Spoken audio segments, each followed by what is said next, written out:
on this endless ride. I'll be drifting with the clouds so high, soaring where the eagles fly. With open roads ahead, I'm feeling so grand. Barefoot on the grass, no trace in the sand. I've got the will to stand and not just survive. In freedom's hand, that's how I thrive. Don't chain this heart, let it roam. Spirit free where it flies home. Here comes power from my soul. Baby, watch me take control. Dancer in the light, moving with the tide. This is where I come alive. Baby, you can't take my stride. Catching dreams like they're fireflies. In my hands they light the skies. Don't you try to box me in. Life's a game, I'm set to win. Winds of change, they call my name. I'm a wildflower, not a frame. Picture frame, breaking chains with every stride. In liberty's embrace, that's where I find my pride. Hello, everyone. Welcome to another edition of Figuratively Speaking. I am John, your host. Tonight, we are going to be talking and unboxing WW Superstars Lou Albano. What a great wrestling career, management career. The likes of Lou Albano will never be seen again in the wrestling world. Louis Vincent Albano was born July 29th, 1933. Died October 14th, 2009 from a massive heart attack. This man did so much in the wrestling ring at the time he was there. What an awesome person this man was. Thomas Price, thank you. I appreciate you being here. And I definitely love doing my WWE figures, as well as doing some of the history with it as well. So let's see. He was an Italian-American professional wrestler, manager, actor who performed under the ring name of Captain Lou Albano. He was active as a professional wrestler from 1953 to 1969, before becoming a manager until 1996.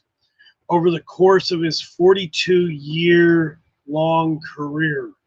42 years. I'm having an issue with my camera stand. Let me go see if I can grab something to tighten that up right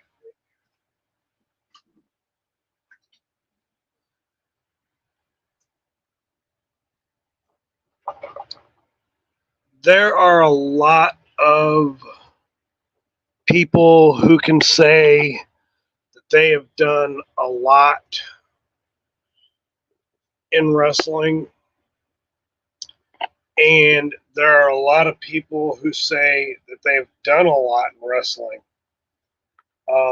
and really could not hold a candle to the likes of this man. Captain Lou Albano was one of those. I never got to see him wrestle. Of course, I wasn't alive at that point. But I did get to go back and see some of his wrestling matches from back then. And I remember him as a manager, as well as I remember him managing the likes of Jimmy Superfly Snuka. I remember seeing him manage. I do believe at one point in time, if I remember correctly, the British Bulldog, Davy Boy Smith. Uh, I might be wrong on that. If I'm wrong on that, let me know in the comments. I like to be factual. Uh, Over the course of 42-year-long career, Albano guided 15 different tag teams and 3 singles competitors to World Championship gold. Albano was one of the triumvirate of terror, however you pronounce that word. The threesome of nefarious WWF managers, which included the Grand Wizard of Wrestling and fabulous Freddie Blassie. The trio was a fixture in the company for a decade until the Grand Wizard's death in 1983. A unique showman with an elongated beard with rubber bands, face piercings, and very loud outfits. Albano was a forefather of the 1980s rock and wrestling connection, and that's very, very true. Helped bring in the likes of Cyndi Lauper. Uh, Girls Just Want to Have Fun. He was so marvelous. What an absolute delight of a character, a figure in the time of WWF and other promotions before WWF. An awesome person just to probably even learn from.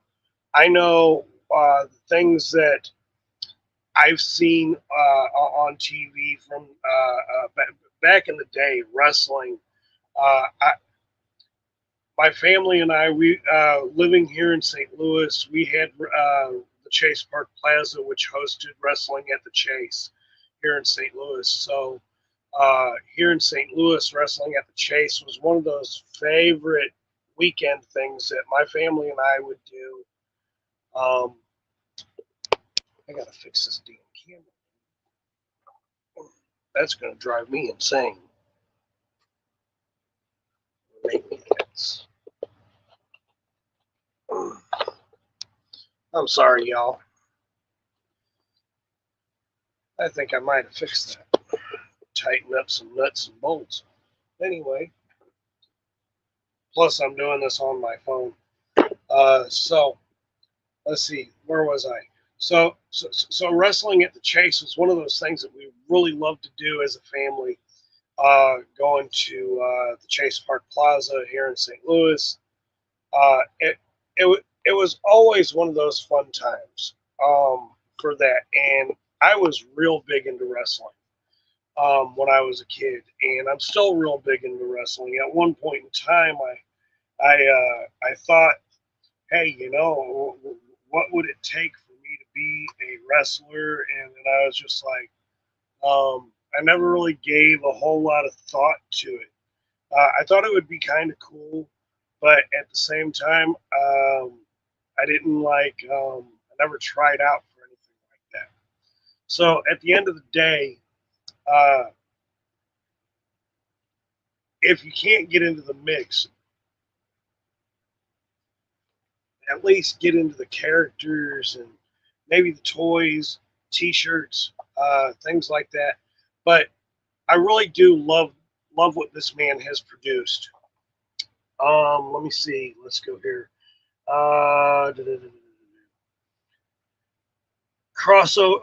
He helped usher in the crossover success of mainstream audience, capitalizing on his success as well. He later ventured into Hollywood and with various television, film, and music projects. He was well known to a younger generation of fans as the actor and voice actor of Mario in the Super Mario Brothers Super Show. Now, I knew he was the voice of Mario in the cartoon, but I did not know he actually played Mario um, at some. Well, he was a voice actor anyway. That was awesome. So, nonetheless, what he's got such a long lineage in the wrestling community, and I absolutely love this man for a manager.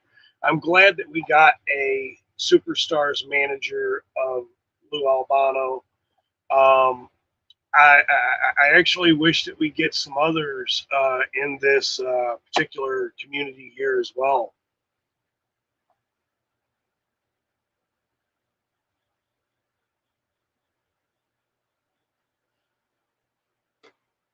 You're right on the Bulldogs. Thank you. I'm glad I had that. I've done a lot of research, and my mind is so foggy with stuff. Master Mike's Universe. Hello, sir. How are you? Glad you could be here. Hope you're feeling well. He was also a heel wrestler, I think, back in the day. Yeah, he was. That I definitely remember reading. He was definitely a heel wrestler back in the day. He didn't turn babyface too much, but I mean, um, some people they get a better outcome being a heel rather than a baby face. Let's think about it. Roman Reigns is a particular great person to subjugate on this.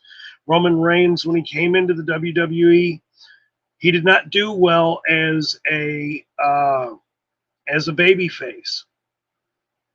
He got his lineage now from being the heel, starting the bloodline. But now that he's back, he's getting that baby face recognition. It took him 10 years to do that.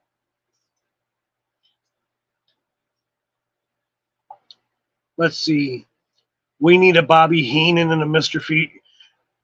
Yes, absolutely. Bobby Heenan, Mr. Fuji, and um,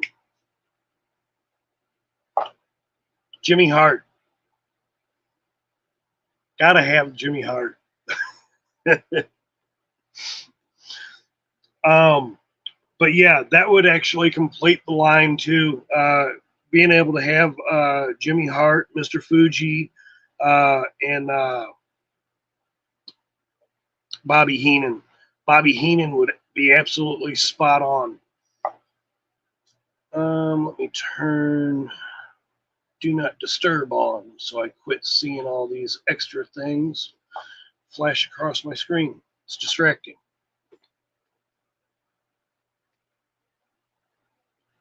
Mike, you're very right. We definitely will need. I'm not so much sure about Jim Cornette. That's kind of a toss-up, sir, for me. But classy Freddie Blassie, absolutely. I could kind of see Jim Cornette, but I think I would more or less say I would rather see someone like Mean Gene Okerlund. Who else? I mean, if you're going to go back, I mean, because I'd even like to see some of the classic referees from back in the day as an action figure, at least one or two. I think that would be so killer, so cool. Oh my gosh, yes, Mike, absolutely. Gorilla Monsoon. I'm actually surprised that there's not a Gorilla Monsoon already. If not, maybe in a figure like this. I'm surprised he didn't come out in Masters of the WWE.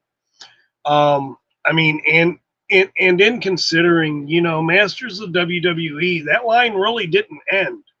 It did as far as like having the classic weapons and whatnot, but it still hasn't ended because these are all in the same likeness.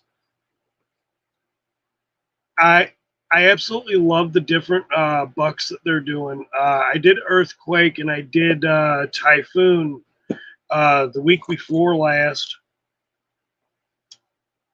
and I'm absolutely loving these bucks because uh, you know I'm trying to step into doing more customs, and I've got a custom that I can use for these absolutely. Thomas Price says, "Yes, love Gorilla Monsoon and Heenan, the voice of the WWF." And for so long they were the voice of the WWF. And then when you come back to when you go forward to be able to look at uh, the other voices of what became WWF to WWE. Uh, the King, Jerry the King Lawler, uh, Jay, damn it, I'm having a brain fart. Uh, Old dude who always wore the cowboy hat. I want to say JB or JD. I can't remember his name.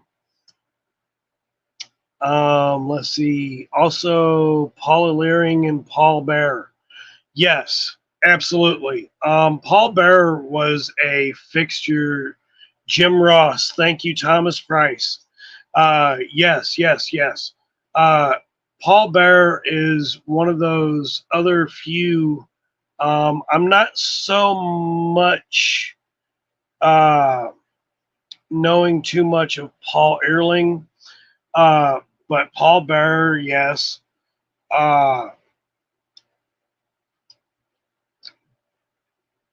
what fantastic history that wrestling has made, not just in the demographic that we had before everything became World Wrestling Entertainment or World Wrestling Federation.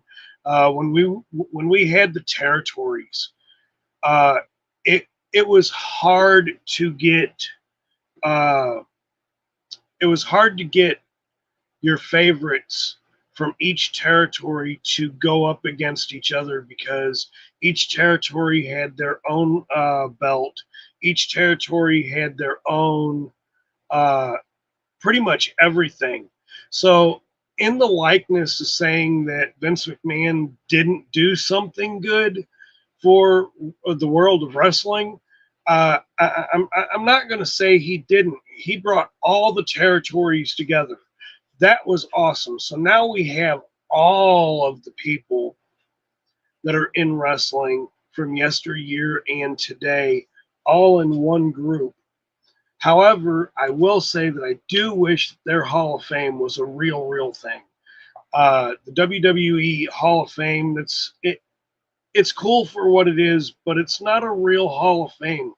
These men and women that actually put their bodies on the line doing their entertainment for back in the day for how real wrestling really was. And I'm not saying that it's not like that today. It is in that business. It gets real fast sometimes. Getting into that, I'm sitting there, I'm looking at some of the things on what happened over this past weekend in SummerSlam, and Damian Priest, Rhea Ripley, Dominic, what the hell did you do? You have no clue.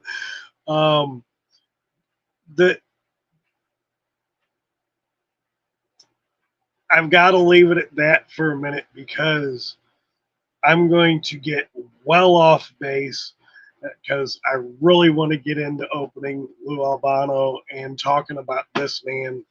But the things that I've seen in SummerSlam, the things that I've seen transition from SummerSlam, even before SummerSlam, to what's going on.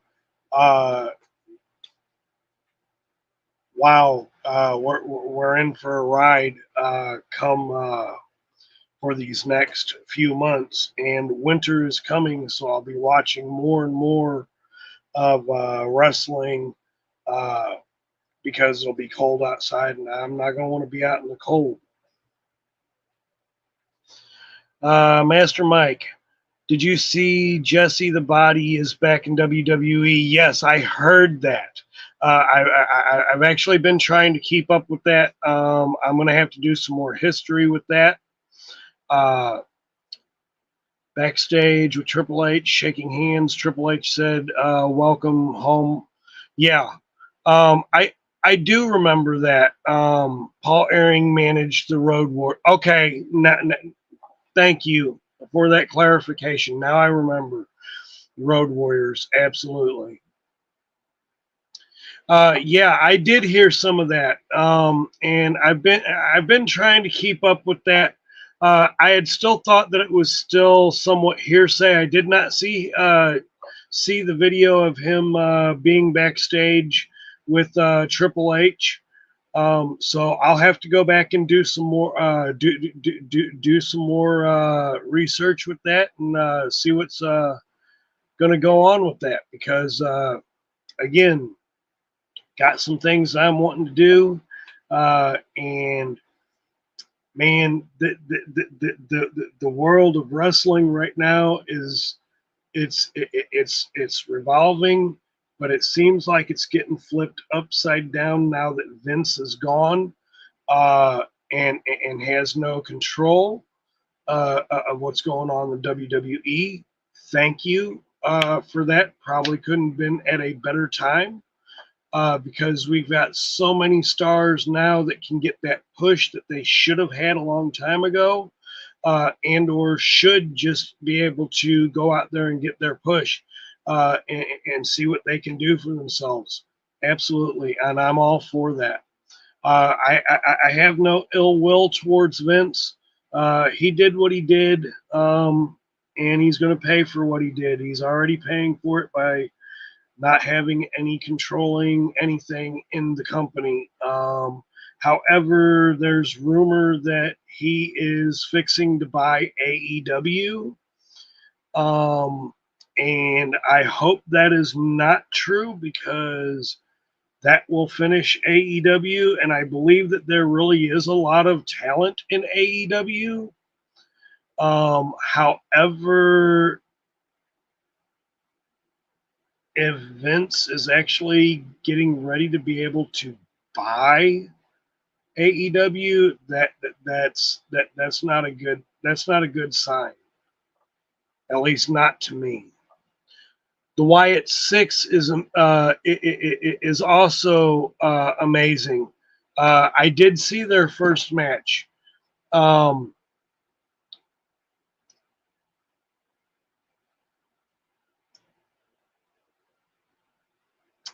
makes me tremble.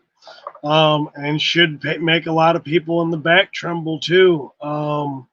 You figure this is the brother of Bray Wyatt. Um, uh, I can't say too much more. There is so much stuff that's going on with the Wyatt Six. There is so much that we've missed since Bray has been gone. And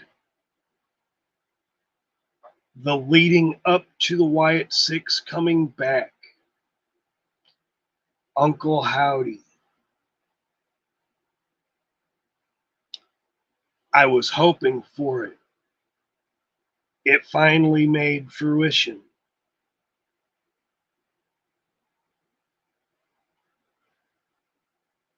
How they have done this so far has been absolutely amazing.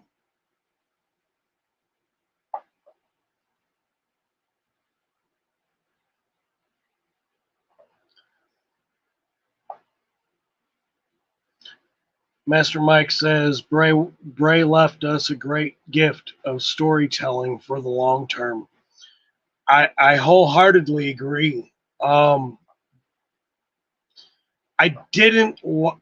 I'll admit I didn't like the emergence of the Fiend after the Wyatt family. Luke Harper and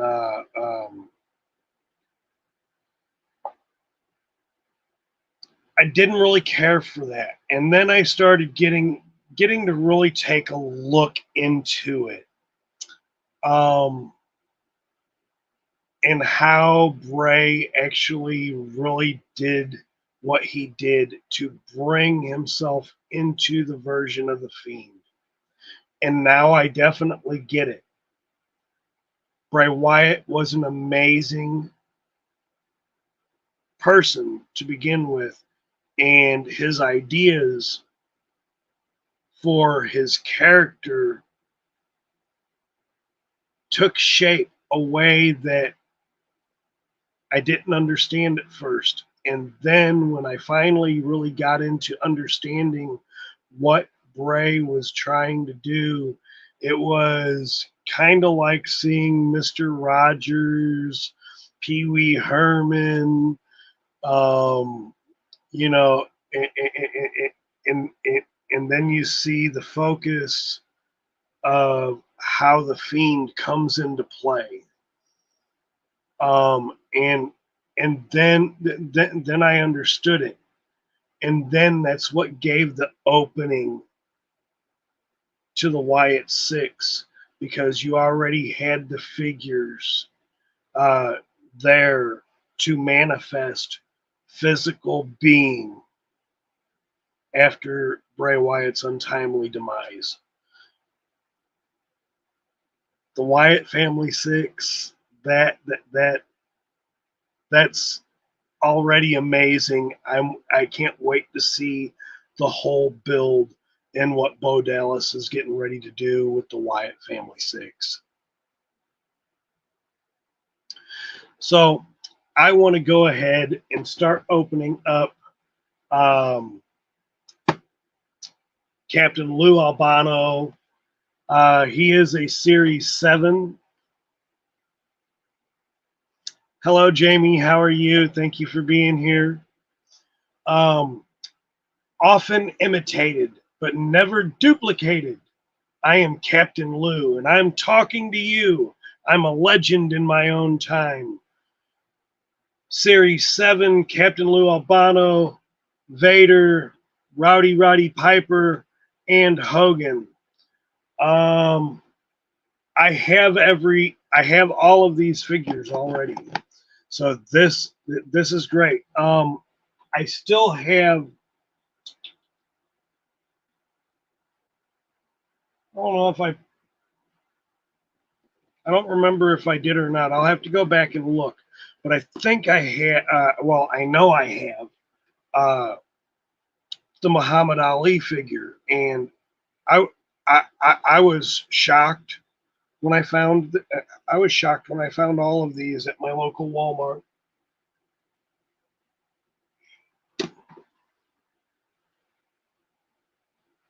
These will be my next.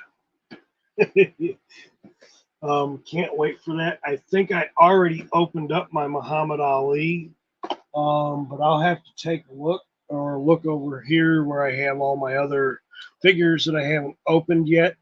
I've got so much of this line that I haven't opened up yet. It's ridiculous.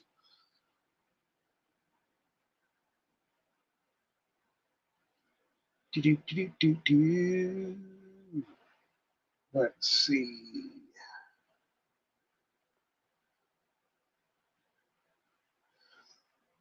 Love that Vader and Bulldog. Yeah, I have actually been sitting here just staring at these for a couple of months now. I really got to get back into doing my videos. I haven't done I really haven't done videos in a while, but I definitely need to get back into doing them. and I'm really trying to hold off on really doing more of my wrestling figures than keep trying to do them, because I think these are great talk pieces for hello all music, how are you, sir? Thank you for being here. I just genuinely believe that these are great start talking pieces. It's not just the figure, it's not just the toy, it's the character, the man behind the character or the woman behind the character that makes a great opening discussion. So, into fabric wear, they've got the soft goods, whereas Masters of the WWE did not have soft goods for the most part, but they did have the classics weapons, and that's what they were really supposed to be. But it also gives ground to being able to do some other things with figures, making customs. So a whole lot of tape on that. Get that off.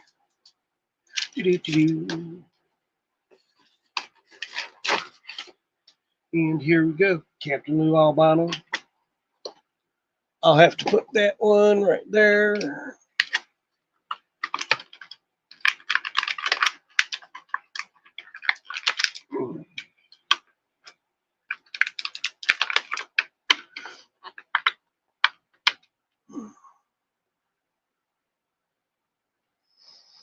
We will have to do our wrestling figure collection on our first. Mike, I definitely agree, because I have some other figures that I don't. In fact, I'm pretty sure that I've never really did them on. I went to Goodwill a couple months ago, and I found the Jakks Pacifics Titantron Live figures, and I got every figure that's in this here bucket. I got for a grand total of $8,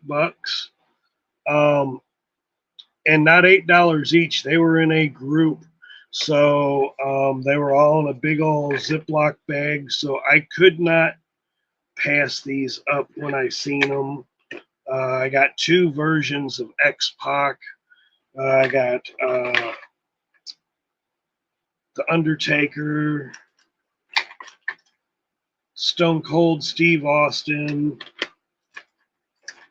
my absolute favorite, The Brood, Gangrel. I got two versions of The Rock.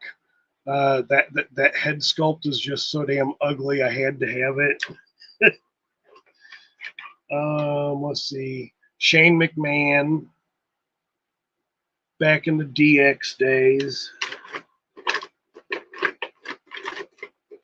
I believe that's it. Nope. I had one other. Mankind. And he's not a I'm not sure which one this one is. I'll have to Google Lens this later and find out which one this is. But he is not the Titantron Live. But it was a pretty cool version of Mankind.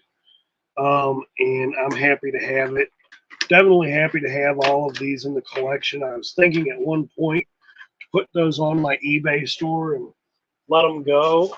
And then I kind of thought about it again. I'm like, you know what? Maybe not. Let's not.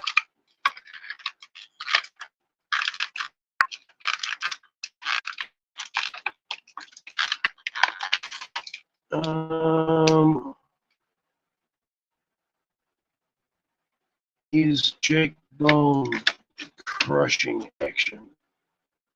Oh, okay. Well, then that would make sense.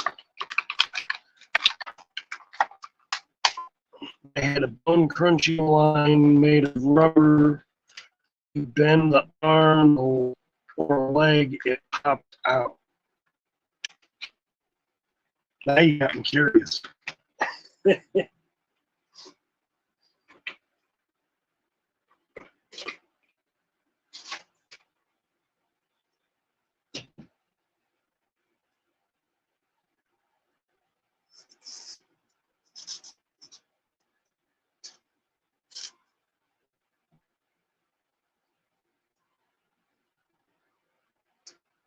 I feel something in this leg bending, but I'll see it popping out yet. If I get it, I'll take pictures of it and post it. I think that would be pretty cool.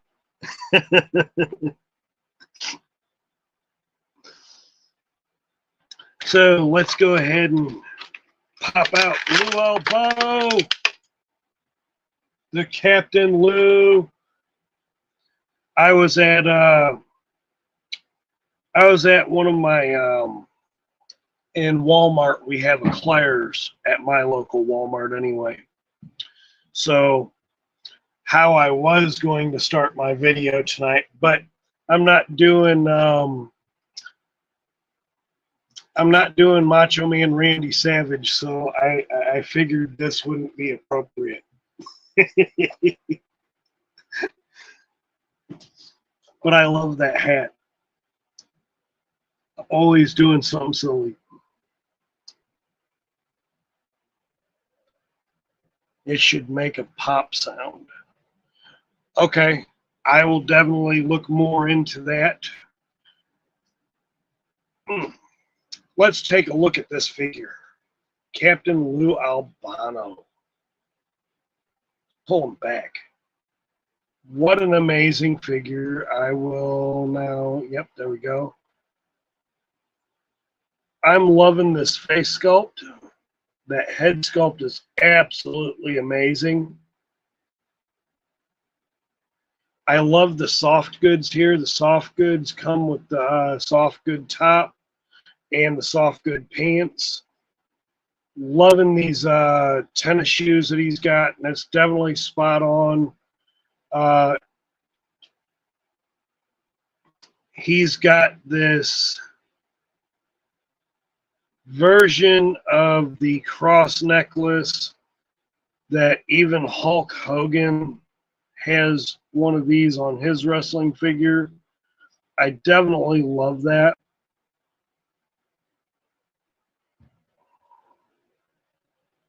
That looks really good.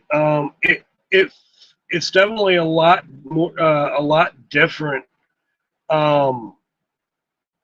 It's a lot different from the one that's actually on Hulk Hogan. It's this is a little bit more pliable, so I'm gonna be a little bit more careful with that one. We'll pop this. I always find it easier to take the clothes off of these with the arms popped off, or maybe pulled back. That'll work. So underneath the cloth good shirt, and I do love this cloth good shirt. I want to show that off right quick. I really do like the way that they make these cloth good shirts. Let's see, Thomas Price looks really good. Great figure. Yeah, he really is a great figure. I absolutely love this figure. I love all the figures that I collect. You know, with some of the figures, it's a nostalgic thing. Like if I go Motu or I go G.I. Joe, it's more nostalgic. It's not just a cool figure that I'm looking at. It's got to have something about it. With wrestling, because of what I grew up with and how I grew up in the wrestling, really the wrestling community in that case, in that sense, I got used to I got used to seeing their lifestyle. I got used to seeing their personas in the ring. So wrestling has a little bit different kind of touch to my heart So it's not just a nostalgic value. It's more than that. So looking at these cloth goods, yeah, it's thin material, but oh my God, it feels so good. That's like, it's not so thin that like if I can actually, I'm sure you can hear that. I'm pulling that pretty tight, and that's not ripping. So I'm loving the how they did the cloth goods. I'll give you 10 out of 10 on the cloth goods for that with the material there, Mattel. Absolutely awesome. I'm going to take, now this is kind of cool.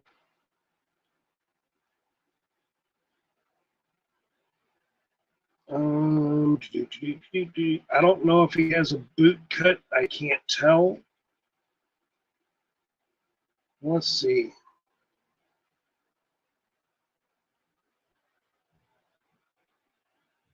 The pants, that is real good as well. I just now realized it. I could have taken it off a whole lot easier. Has a Velcro back. Duh. That's what I get for not looking. But I'm gonna put his head back on so I can show you all this. I love the paint apps, especially on the shirt, and how well that really looks. I don't have to even block the light for y'all to see the Lou Albano on the shirt. It looks so good, and the face sculpts have gotten so particularly well made. I'm absolutely loving that. And of course, all of the mochu whatnot.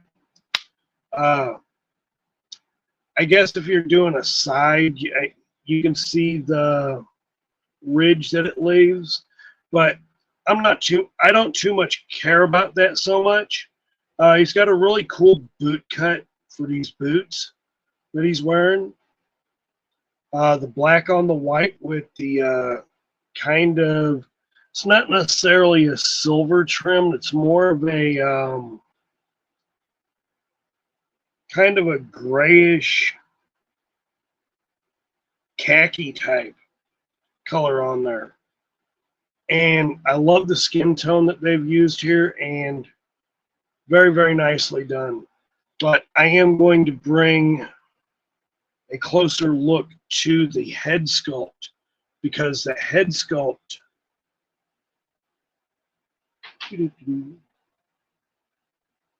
why are you sideways?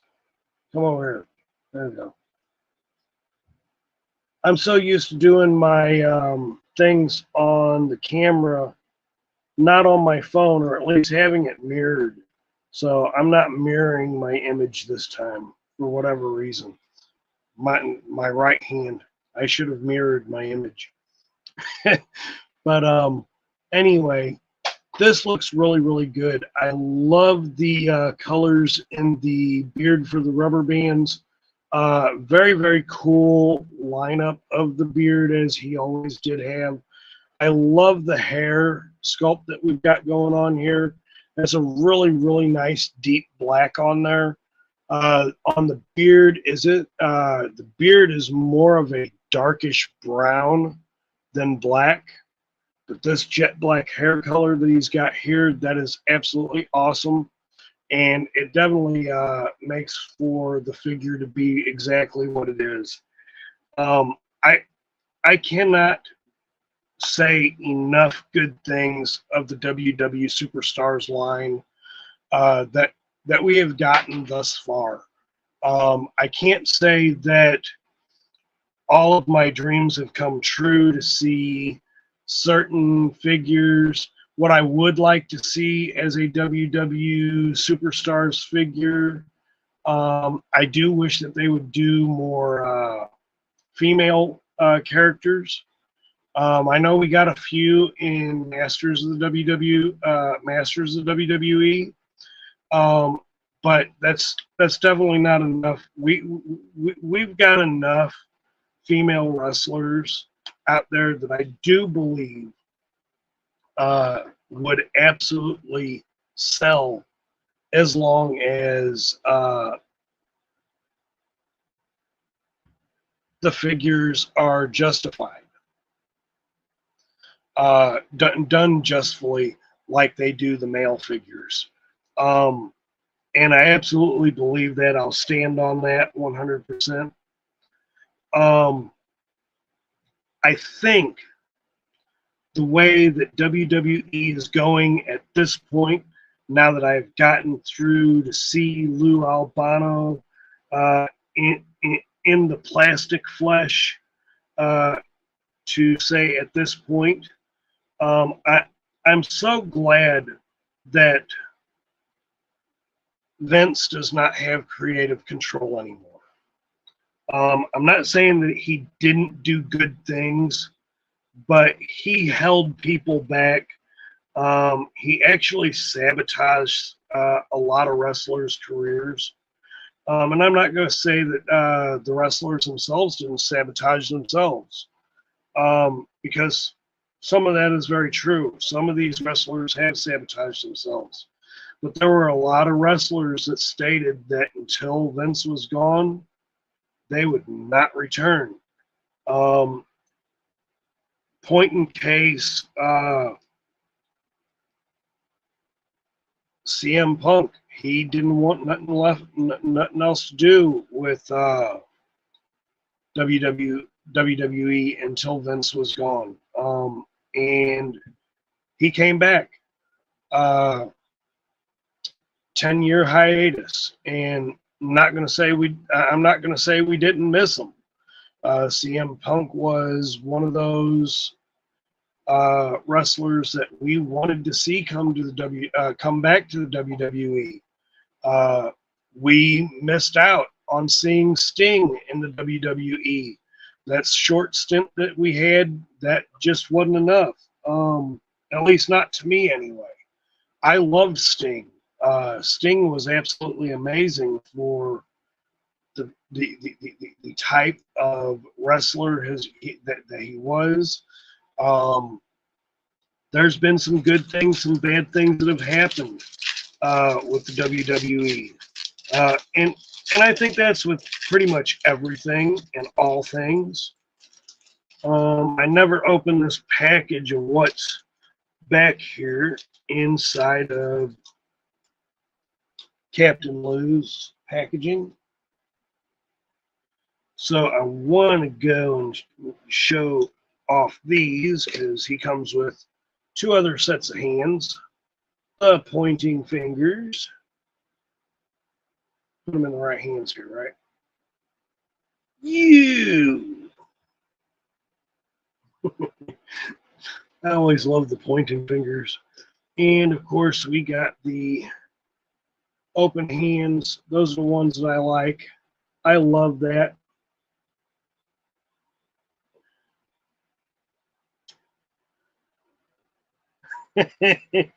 I believe this is what you are talking about.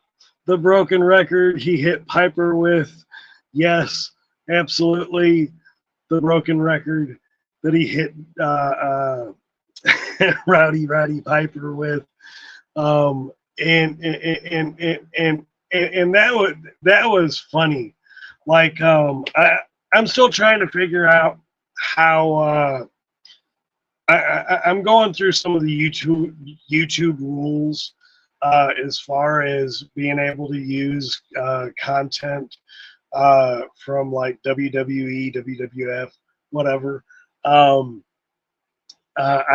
don't know if I have to have it completely muted, and or I know you can't play the music. They're very protective of their copyright, and well should be. Whether you're getting paid for it or not, again, I'm not trying to get paid for YouTube. It's just about the fun, going through the nostalgic history at that point.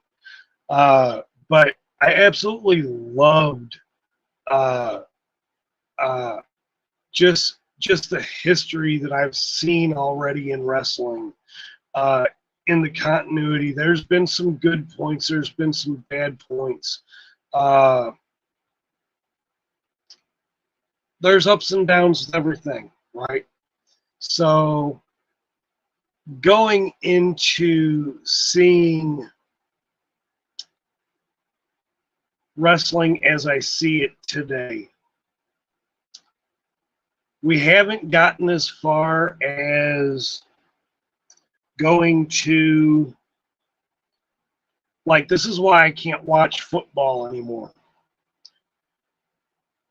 It's a gladiator sport. But you can't hit no more. You know you're in a gladiator sport. You know you're going to get hit. Are there some bad calls? Absolutely. Are there some bad hits? Absolutely. I remember back in the day watching a Super Bowl game, and I can't remember who it was. I want to say it was William the Refrigerator Perry. And he played the whole game with a broken arm. Took a couple of shots and played the whole game with a broken arm. And you got people, I can't throw a ball because I hurt my thumb. You make millions of dollars a year.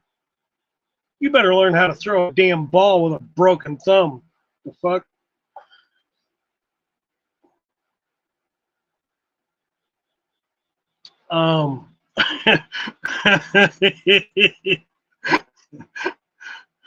The fridge was a beast. The fridge was a beast. So we're getting ready to come into football season as well. I've got my top picks thus far as to who I think I'm going to root for. We will all already know that I'm voting KC and Cincinnati, beyond the shadow of a doubt. However, at the end of the day, there are some really unbelievable teams out there. But there are some unbelievable wrestlers that we have here in the WWE. Rhea Ripley, Liv Morgan by her own right. I'm not going to say that I like Liv Morgan, right?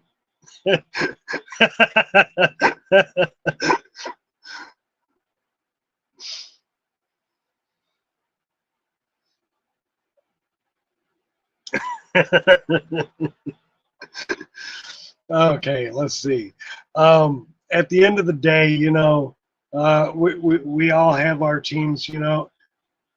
I used to be a St. Louis Lamb person. I don't care about the Los Angeles Lambs anymore. Oh, did I say Lambs? Yeah, I said Lambs because they're not Rams. Let's see. Liv Morgan is okay. Liv Morgan is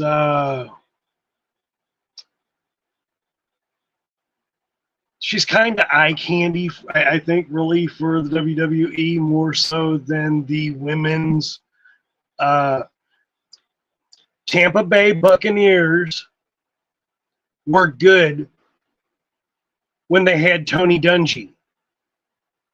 Since Tony Dungy, they ain't shit.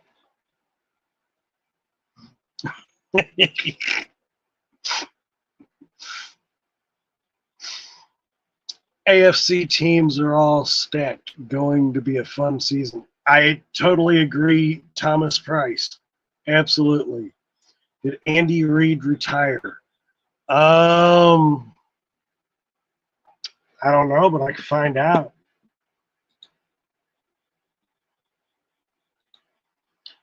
Did Andy Reid retire?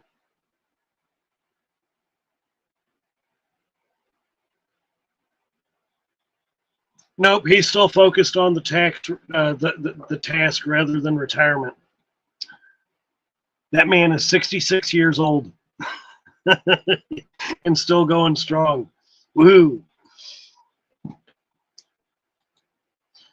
This is why I like using my phone versus using my computer at most. Now, when I get my new computer, I will be using both computers so that I can do the same thing, because this computer, for what I'm doing as far as camera-wise and stuff, I got to use my phone. I get a more quality picture.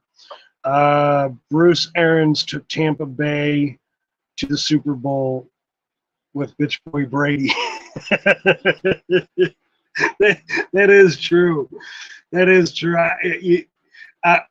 I'll give you that, Mike. Here's the thing, though, right? Brady.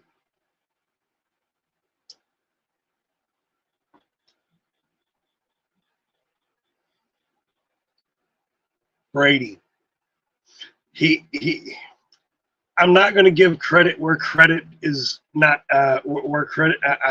I'm not going to not give credit where credit is due. Brady in his prime. Brady in his prime. Amazing.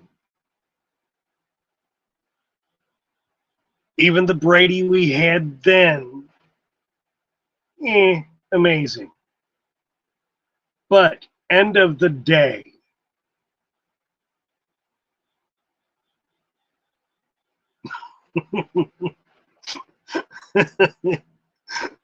let's see.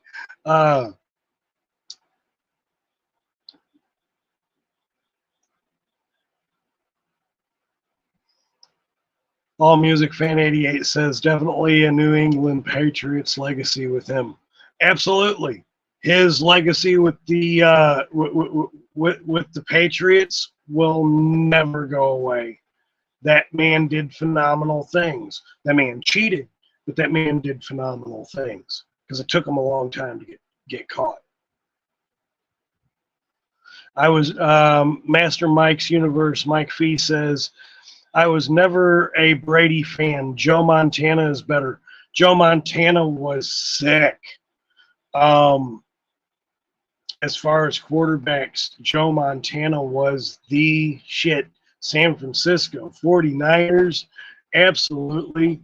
I was a big Dallas Cowboys fan, but they had Tony Dorsett. And when I was a kid, Tony Dorsett was like my favorite football player.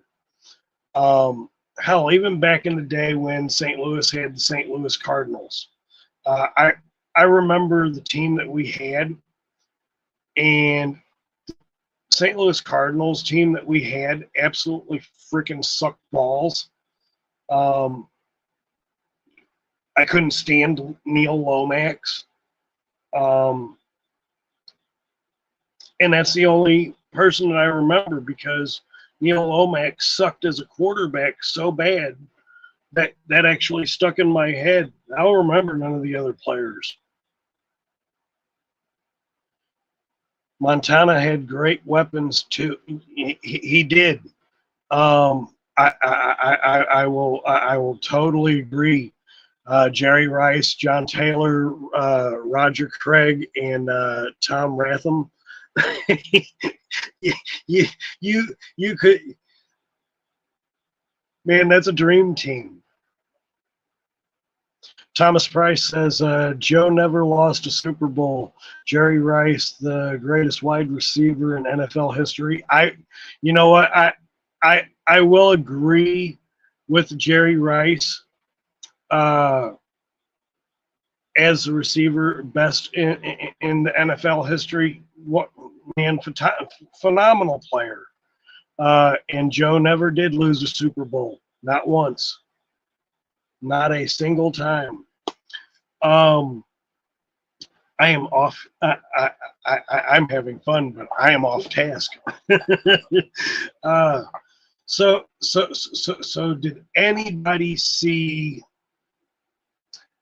the SummerSlam over the weekend. I got to see bits and pieces of it. I really was busy.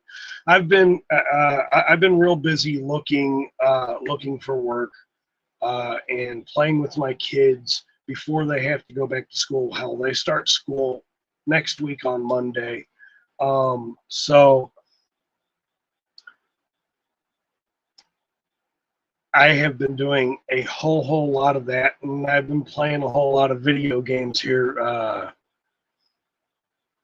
lately, and retro games. I was happy John Elway won 2 after losing 3 or 4.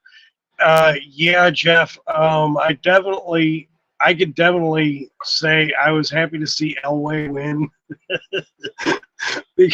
because he really did so. He tried so hard, and he just didn't have the team behind him. I felt bad for Jim Kelly too, who lost 4 in a row. I'm shutting up. Thomas Price says, yes, I saw it all. Okay, so you got to see the entire thing for SummerSlam. I'm still going back through it, bits and pieces of it. Mike Fee. For me, the best wide receiver, Rice, Carter, and Mike Evans. And SummerSlam was good. Yeah, I unfortunately didn't get to watch SummerSlam the way I should have been able to watch it. But I've been having to do through YouTube and going back and forth through other services, trying to catch the entire thing. The major things that I've seen, I was happy to see Roman Reigns came back. I'm happy to say that he beat the crap out of Solo Sikoa, the so-called new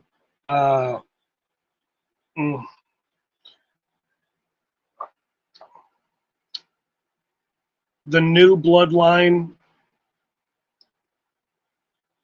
is going to meet the old bloodline.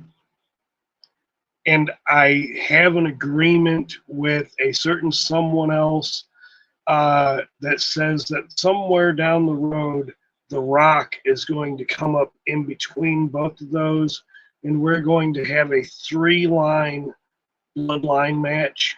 The Rock will be enforcing one, which will be the Legendaries, and then we will have the original Tribal Chief with Jay and Jimmy Uso.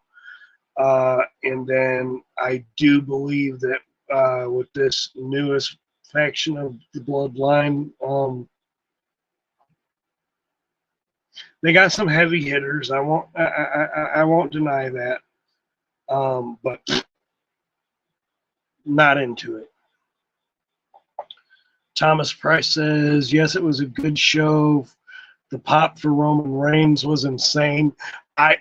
Look, when I heard the music, and it was already talked about all over mainstream media, that Roman was probably going to show up at SummerSlam. I'm so happy he did. And I'm happy at that point because really it kind of leaves it kind of up in the air because maybe he's still on his heel kick, but maybe he's becoming that baby face. And if he's becoming that baby face, he is starting to get the recognition that he needed when he first started being a baby face. And sometimes being a great heel is what takes you to that next level of being able to be a beautiful baby face and loved. Heels get more recognition anyway, believe it or not.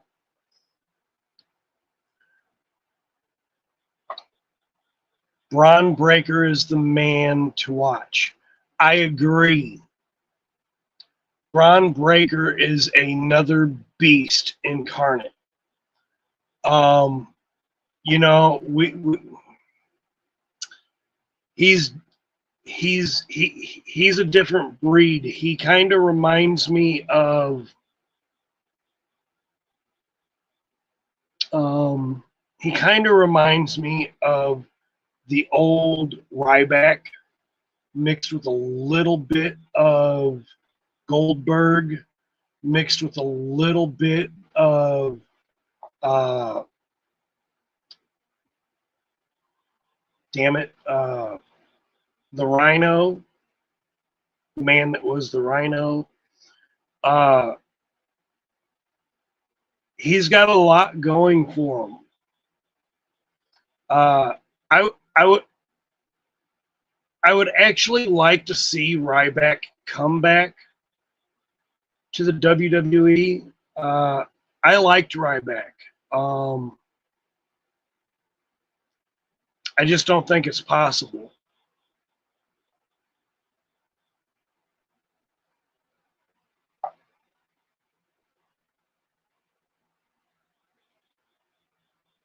Jacob Fatu is definitely a whole different animal.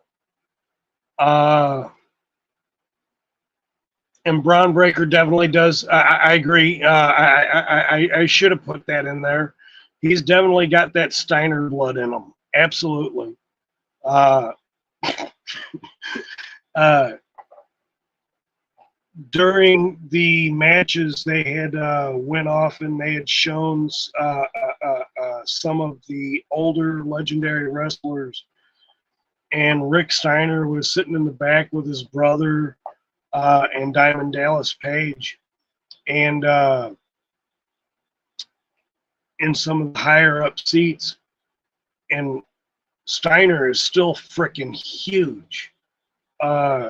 He may not be pumping the juice, but that's still a big ass man, dude.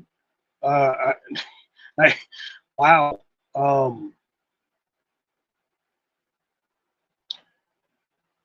And if I'm not mistaken, Jacob Fatu, isn't that the son of, if I'm thinking of the right one, that's the son of Ming. If if I'm correct, let me know in the chat if I'm right on that. Master Mike's Universe says, yes, I met Rick and Scott a few years ago, and he's here. Yeah, I mean, it's not just the height. That man is just. Ugh.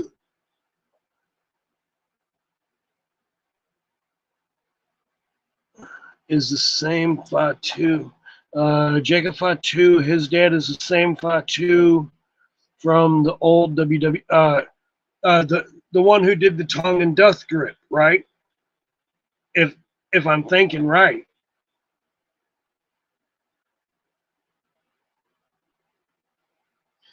Yeah. So, if I'm thinking right, I have to check that out.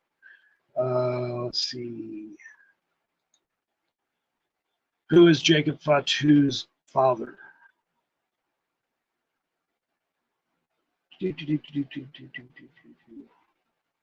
Fatu, father. I wish I could put this on. Well, I could. I could turn my camera around. Yes, I did.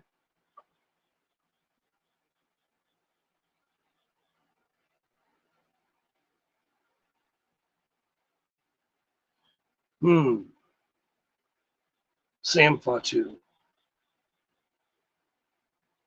Okay, the one I'm thinking of, uh,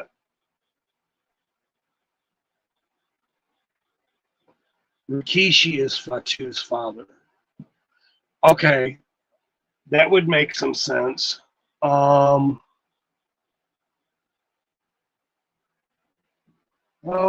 gosh. if you remember back in the WWF, WCW days, there was the persona of the Samoans, Ming. He did the Tongan death grip. It was like 3 fingers and a thumb. You'd shove them fingers down your throat and like clavicle your freaking your freaking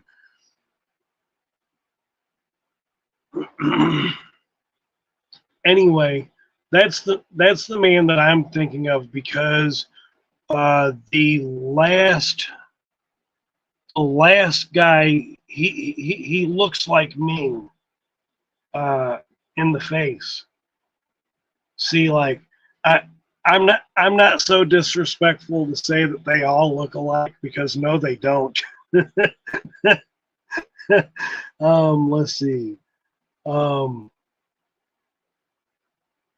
Ideology.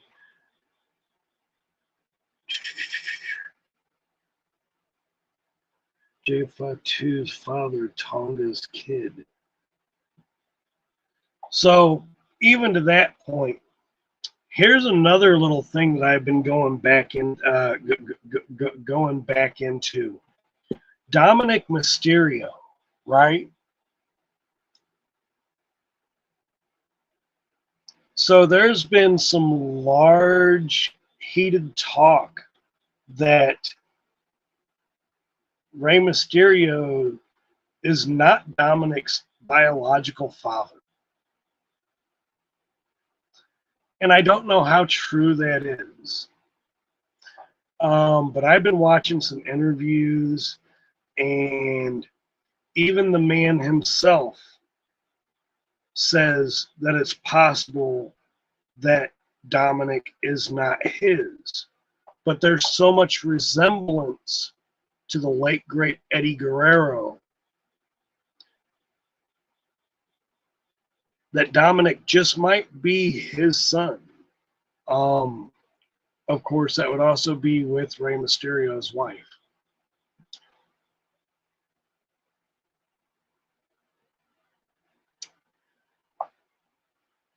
Yes. And I can see it. I can see it. Not just facial structural wise, not just even his whole in-ring persona reminds me of Eddie. I don't think I agree with the way WWE went about doing the whole father-son thing between Dominic and Rey. But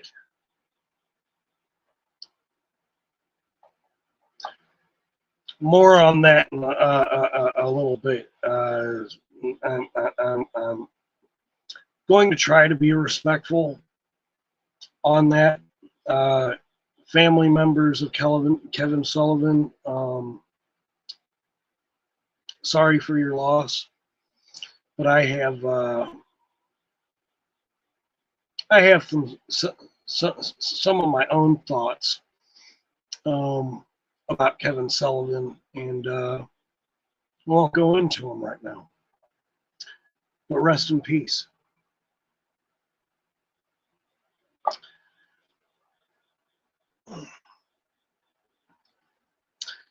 I believe that in the end, Rey Mysterio and Dominic are going to come above this.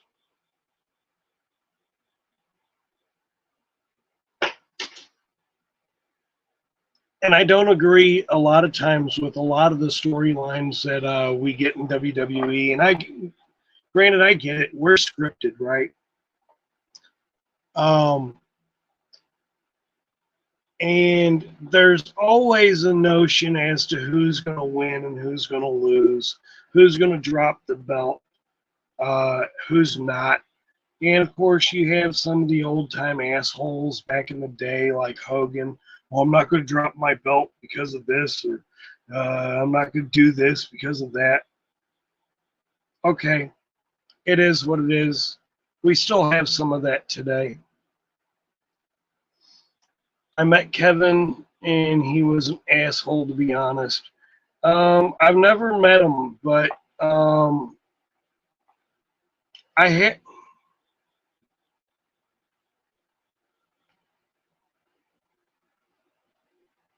I'm gonna keep my thoughts to myself. That's what that. Yes. Yeah, the dude had a great mind for wrestling business. Rest in peace, Kevin Sullivan. I'll give him that. He did. He did have a good wrestling prowess. And you know what? Even at the end of the day, my thoughts, regardless. Um,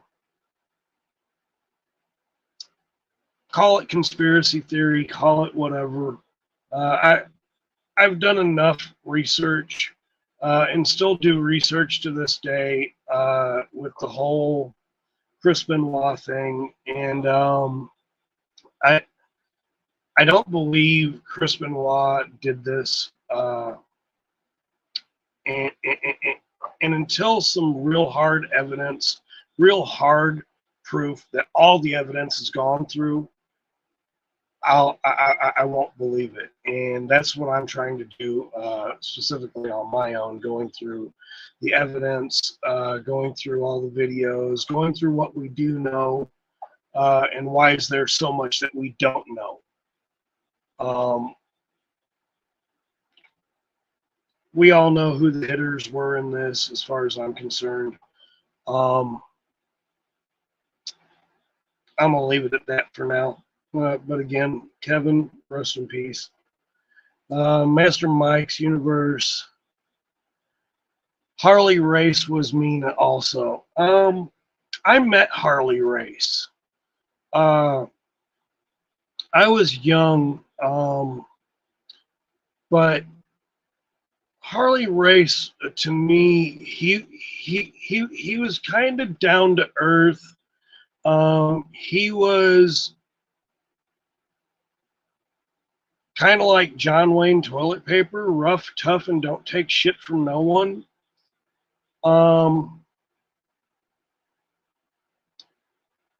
Harley Race was here.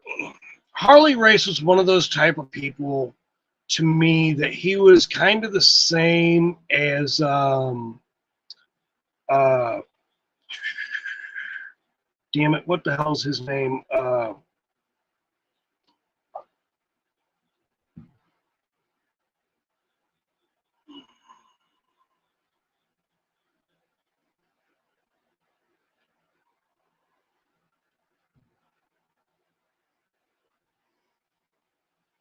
Damn, what the hell is that man's name? Our current undisputed champion. His dad. I met him too, and and they're both. Harley Race was not the nicest pie type person. I don't think that was in his persona. Whereas Dusty Rhodes, in his persona, was he treated everybody with respect, a respect that was due to the respect that you gave him.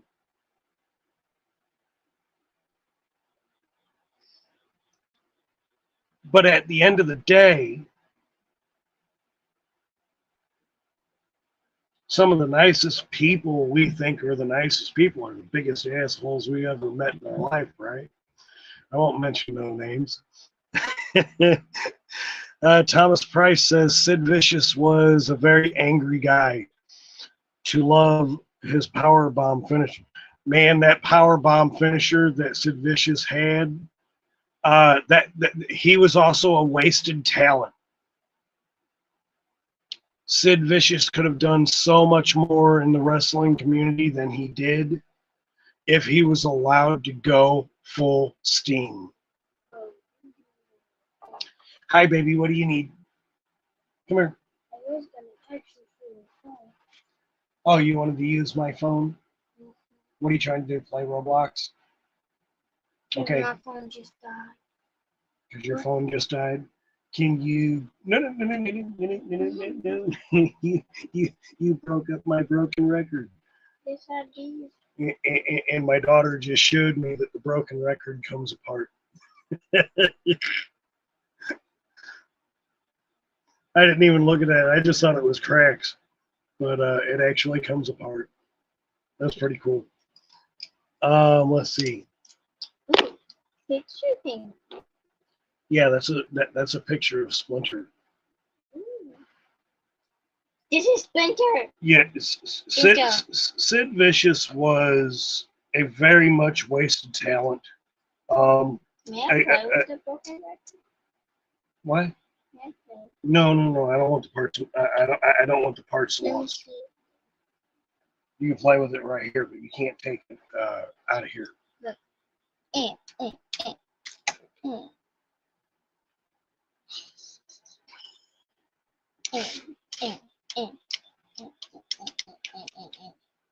And yeah, I definitely agree. Sid Vicious was absolutely awesome. He was one of my favorites. He had such a demeanor and a different command of respect that he had with him when it came to him. Not to mention the fact that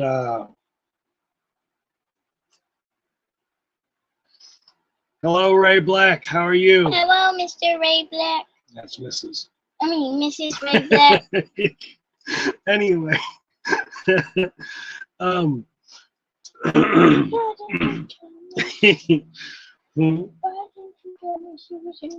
because you didn't give me a chance to. You just spoke up and said hi and put a mister in front there.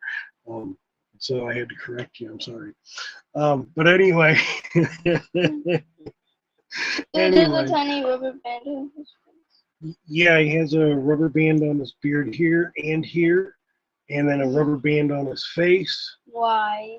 Because that's how Captain Lou Albano was. Did he smack himself with it? Huh?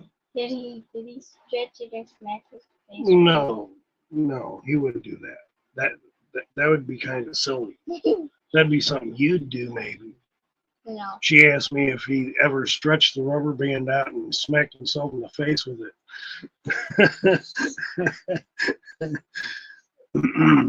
Yeah. Anyway, getting back to the topic of my discussion here.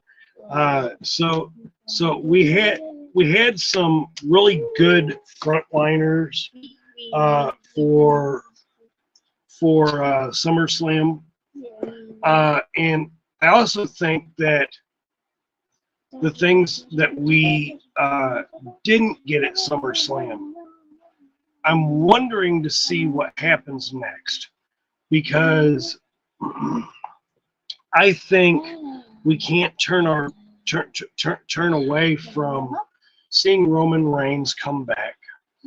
Seth Rollins is now out for a particular period of time. He had a health issue that he had to deal with. He had surgery. He will be out for quite a while, indefinitely right now. So there's a lot of things that we're going to be watching. But there's a lot of things that we're definitely going to be watching here come to see. Man, Ray, you have no clue. Wishing this week was over. I agree. We got Bad Blood next show for WWE. Yeah, I agree. There's a lot of bad blood right now, especially in the bloodline. I would Lizzie. Here's the thing that I am kind of hoping and wishing to see. There's been some rumors, but until they're seen, they're just rumors. They are exactly just that, rumors. When Seth Rollins does come back,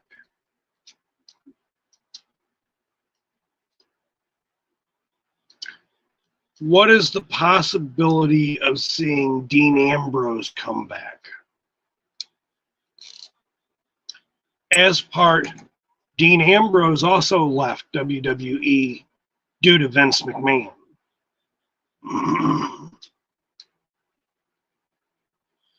And now that Vince McMahon is gone and might possibly be getting ready to buy AEW, the return of Dean Ambrose might happen. Because with the talks that are being said that Vince is getting ready to purchase AEW, a lot of people that left WWE for AEW because of Vince, they're going to jump ship again because of Vince.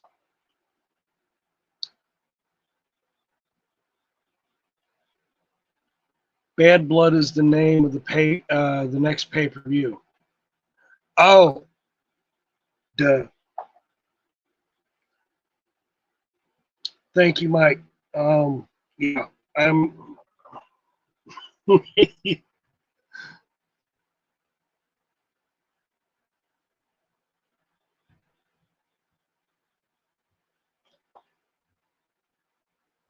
There is reports of Vince is dying. He is sick. Got to check that out. Yeah, I'll be doing some research on that too. Now that you have mentioned that.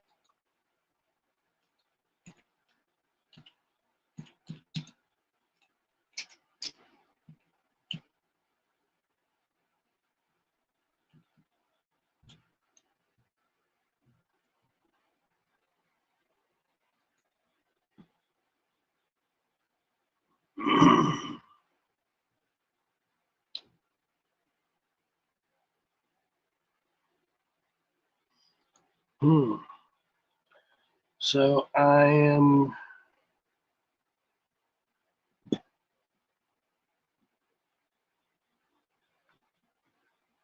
Vince McMahon's health has been a topic of concern recently, as his wife Linda McMahon reportedly mentioned that he has not been keeping well.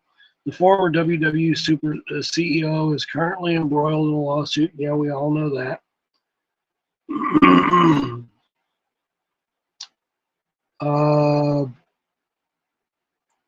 Last year, he underwent a major spinal surgery, and since then, his health has been deteriorating rapidly.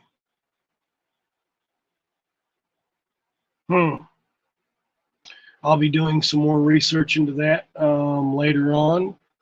But yes, absolutely, we'll be looking into that.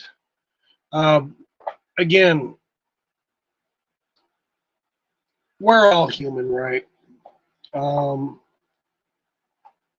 I think that at the end of the day, you don't get away with anything. If you get away with it here on Earth, you're not going to get away with it with the man upstairs.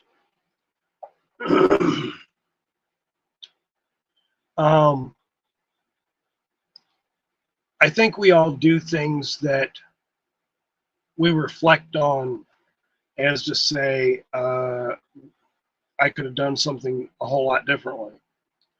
And some of us get to a point where I guess we have enough of this that we feel that we can get away with whatever we want. We can buy our way out.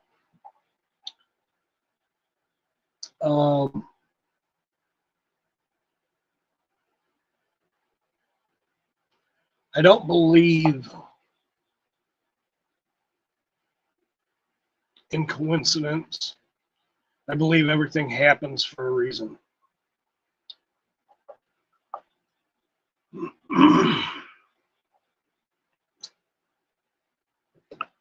The topic of Vince McMahon, before all this, I really didn't care for Vince McMahon. I after the Attitude Era, there was no real need to me, for Vince McMahon to make public display of himself. That's just me. If I'm wrong, I'll take it that I'm wrong.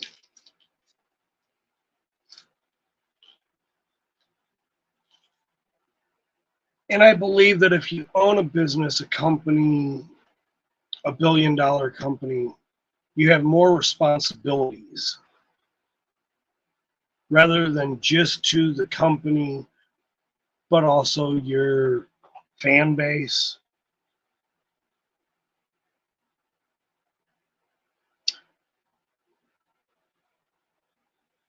Rather than your bottom line. I mean, because let's think about it, right? The WWE, they have a fan base. Hasbro, Mattel, they have a fan base. It's an action figure toy line fan base. DC Comics, Valiant Comics, Image Comics, Marvel Comics, they have a fan base. And these companies have a responsibility to their fan base.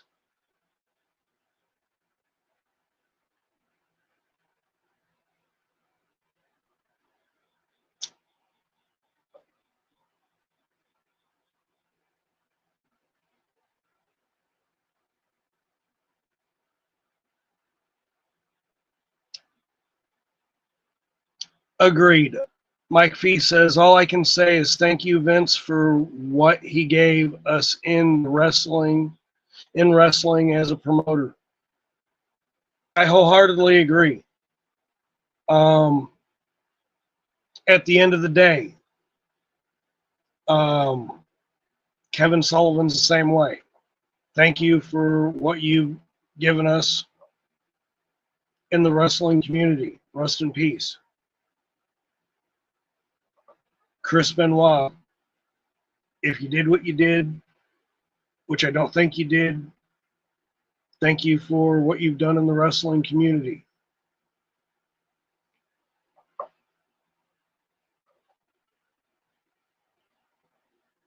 We've lost so many greats.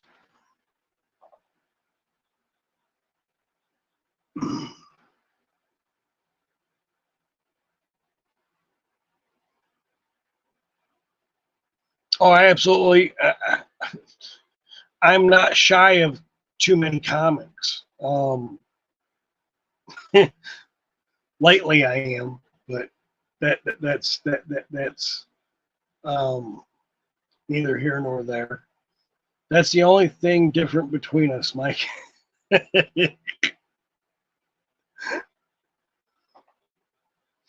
Let's see. You know, I can't say, you know, too much on the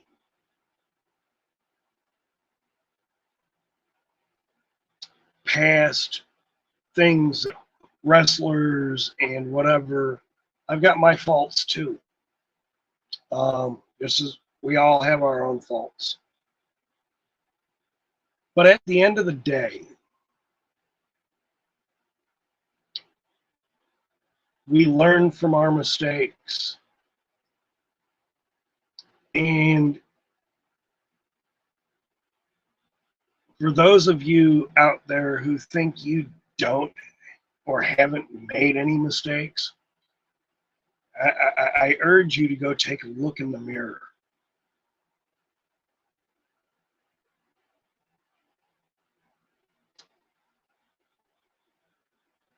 My grandmother always told me, when you point a finger, there's always three pointing right back at you, which means threefold. Look at what you've done. If those three fingers aren't pointing back at you, then you ain't pointing. At the end of the day, you know,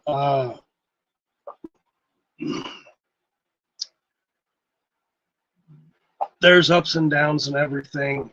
Wrestling, toy, hell, my ups and downs here lately with YouTube is I haven't put out enough content. And I haven't really felt the need to put out content. And then I've kind of had the need to want to put out content. And maybe I just didn't feel like doing it that day. Right now, I'm in my procrastination boat. I want to finish my toy room. I haven't done that. It's been an all-year project. If I actually just broke down and did my content,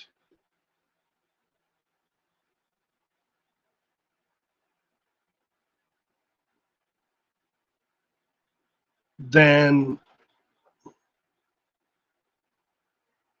what is my phone doing?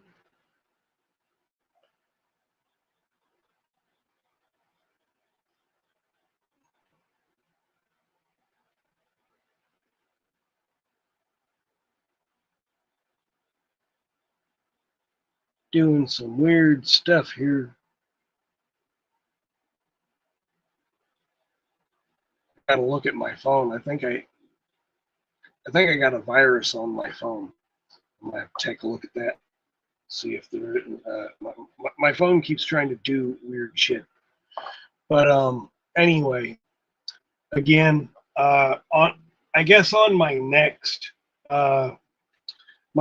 video that I do, I guess I'm going to be up for grabs on which one I do next. Vader or the British Bulldog. Or we could go back further in time.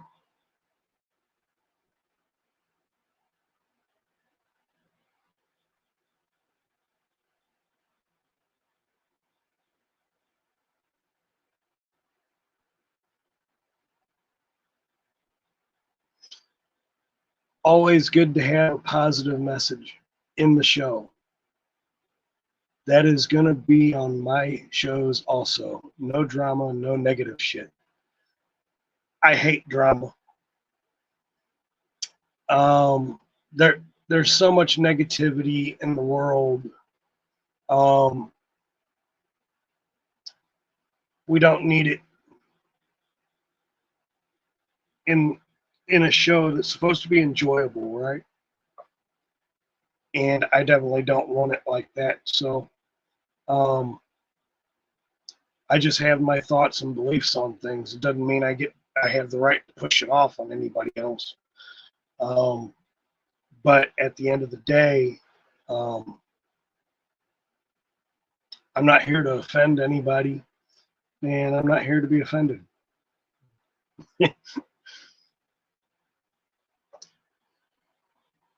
Jeff says, I want to collect the Superstars line, just haven't been able to. I have had it.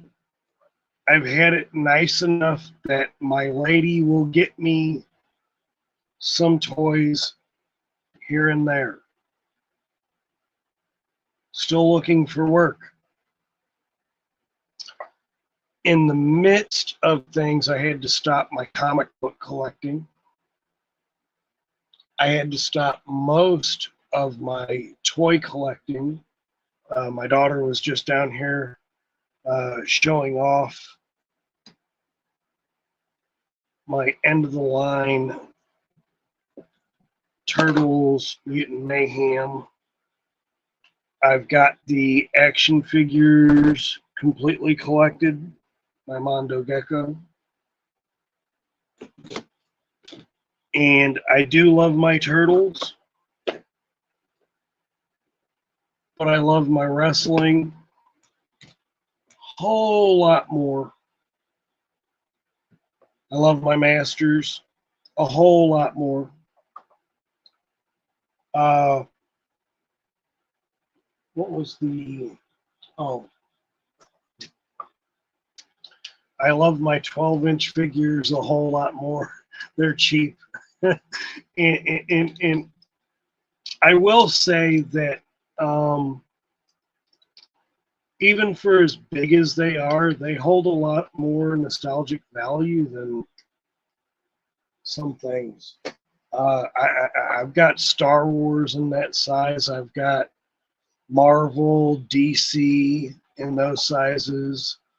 The problem with collecting, I have found, is there's too much shit out there. And if you're really into a line, it is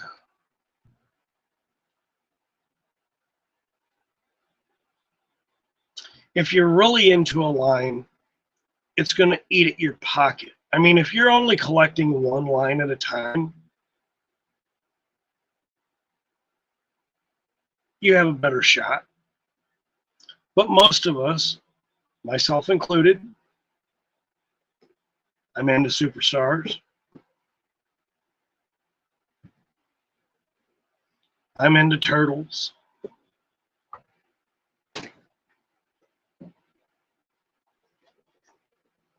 I'm into G.I. Joe.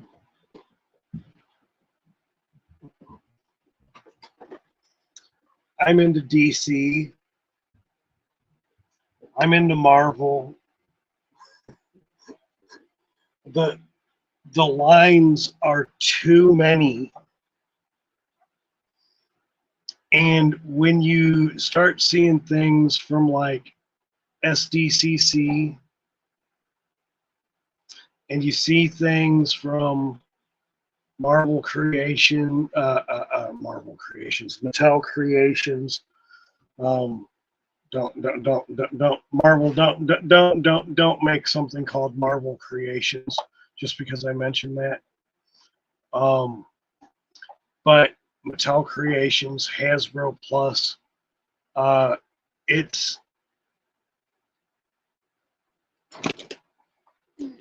a money thing. And do you want to dive down a rabbit hole? Now, I've been in a particular position where I can collect some, no, not hay. Got back on my toy. Where I could do things, I can grab a couple of things, and even the, what do you got? I can't see that from here. You don't need that. It's the thing from off my car.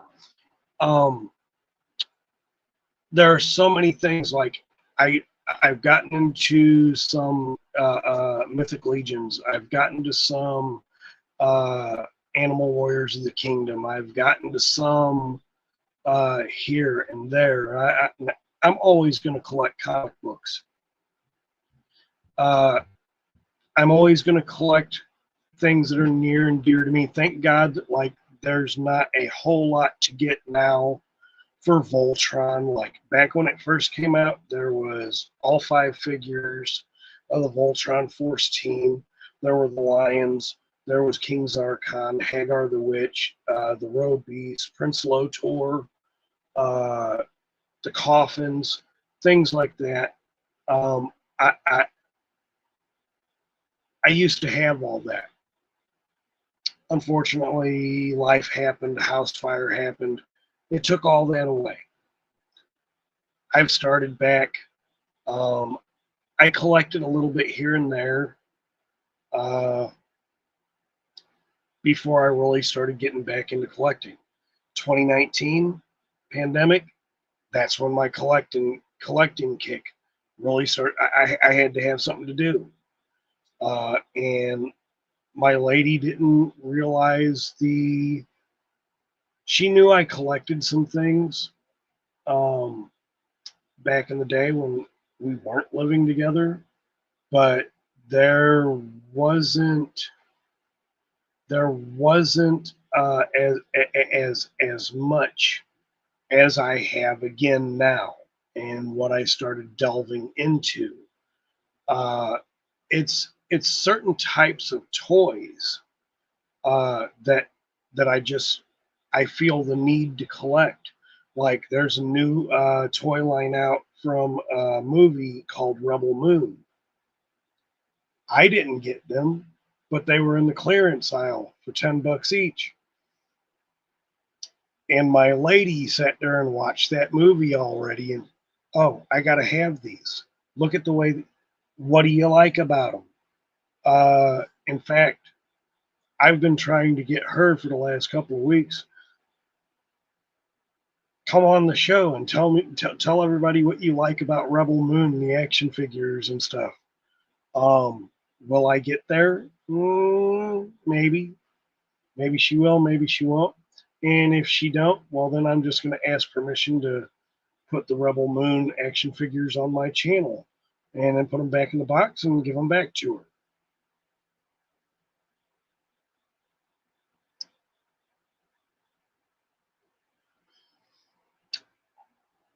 All Music Fan 88 says, I'm always nervous that the items will be gone before I can get it.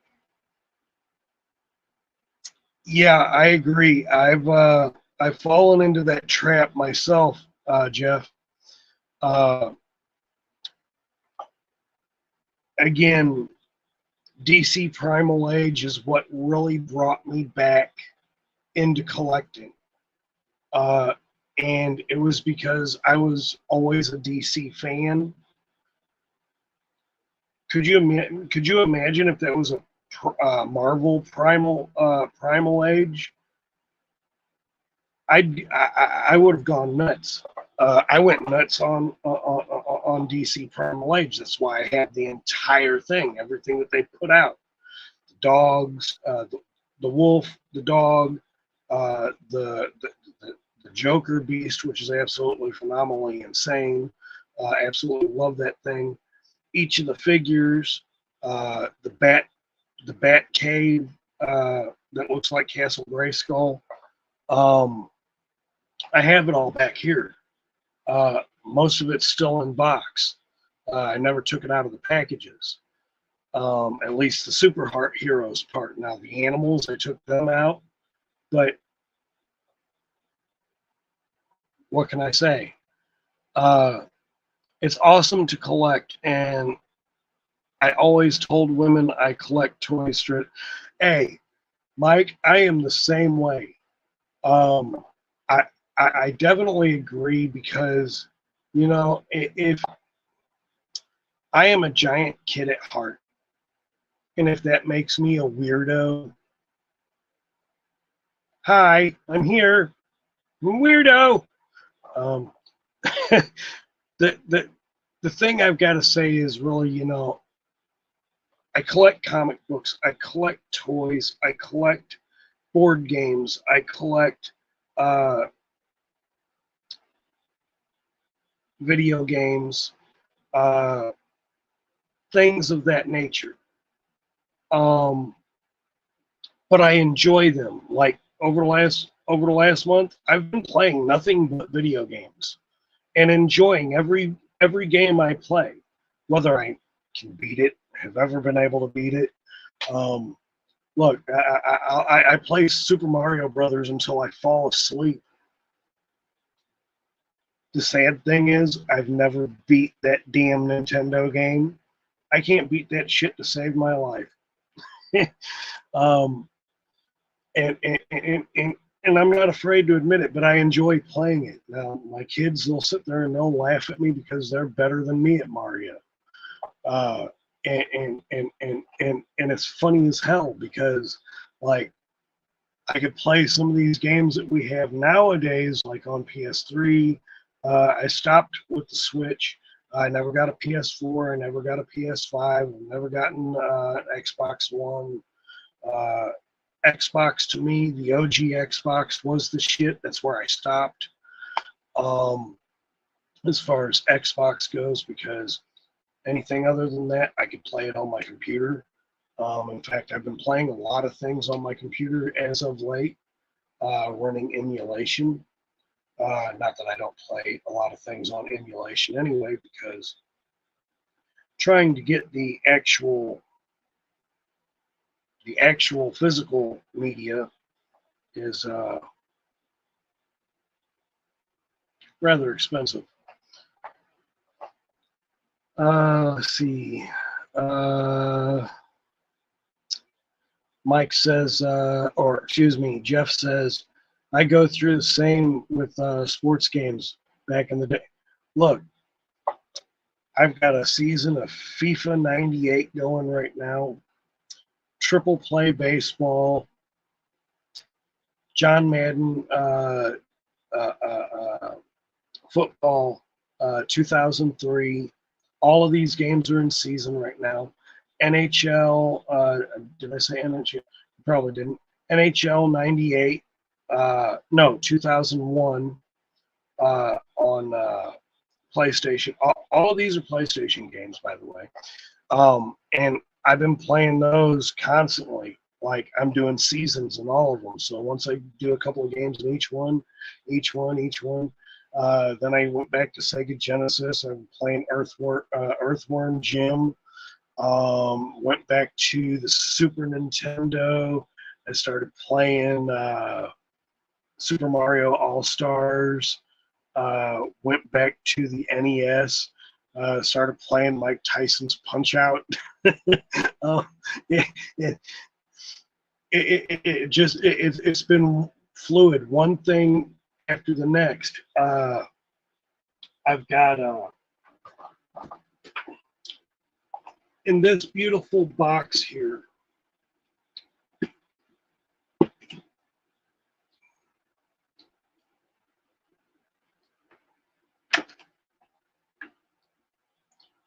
is my Neo Geo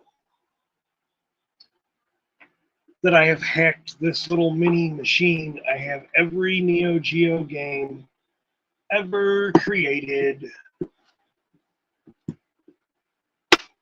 and I play those. Well, I know that this is never going to get hurt because it's in a fireproof, waterproof box, that if it ever have another fire, this will probably be one of the only things that is saved down here, if I can't get to it.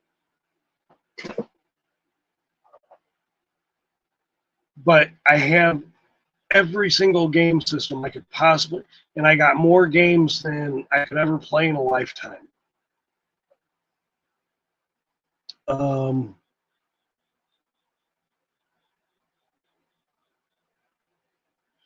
River City Ransom, Mike, that is a game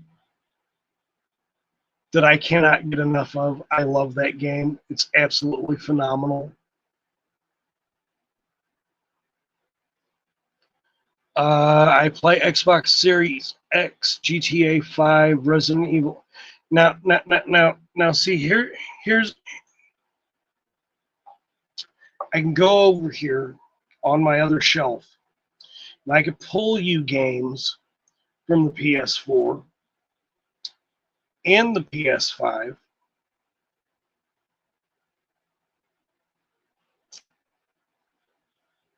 But I don't own those systems. I do not own that system, so I can't play it. So I've got the, I'll go grab it.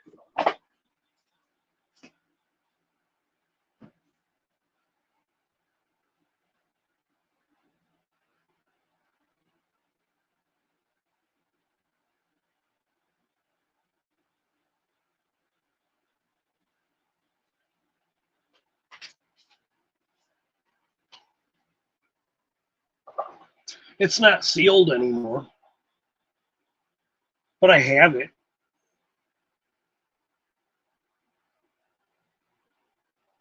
I have it because my love for Resident Evil. Have I ever played it? No. Will I eventually have a computer that can probably play such a game? Maybe. Will I ever break down and just buy a PS4 and say, play it? But it is the only PS4 game I own. um,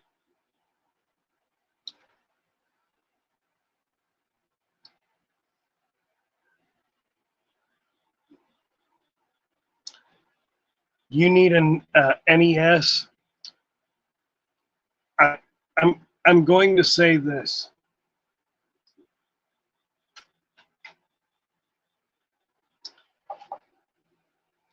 You have a phone.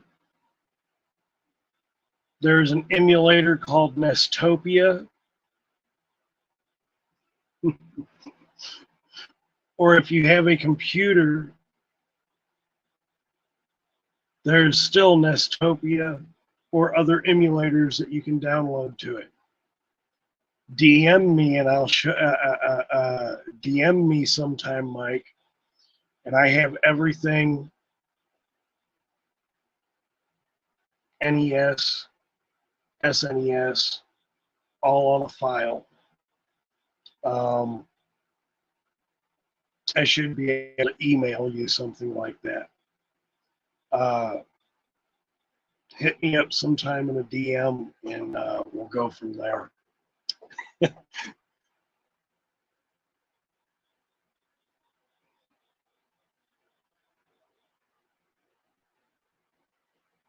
I have not played. Is that the one they call Village, or is that just Resident Evil 7? I don't know.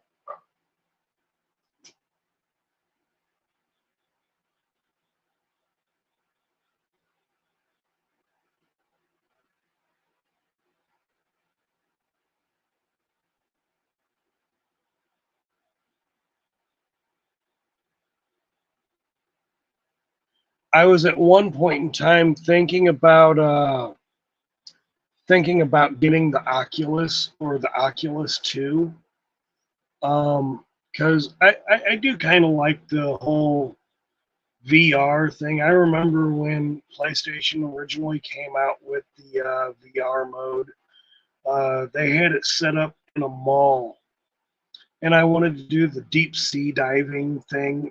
You're in a shark cage, and it was actually so real. It scared the living piss out of me because there was a great white shark swimming around my cage the whole time. And finally, it just decided to do the whole Jaws thing and bust through the cage. And that's what I took that motherfucker off. So nope, I'm good with that shit. I'm no, I'm good. Resident Evil 8 is Village.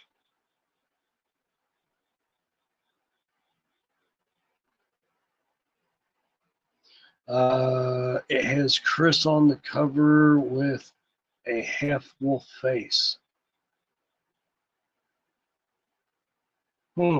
Interesting.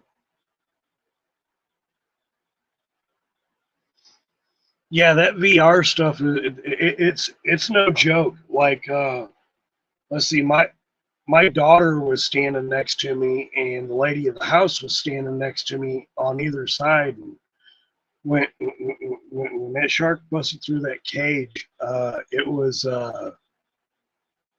man, it was so it's so real because like you're awake and you're not dreaming, but like you've got this whole VR thing and it's sitting on your face.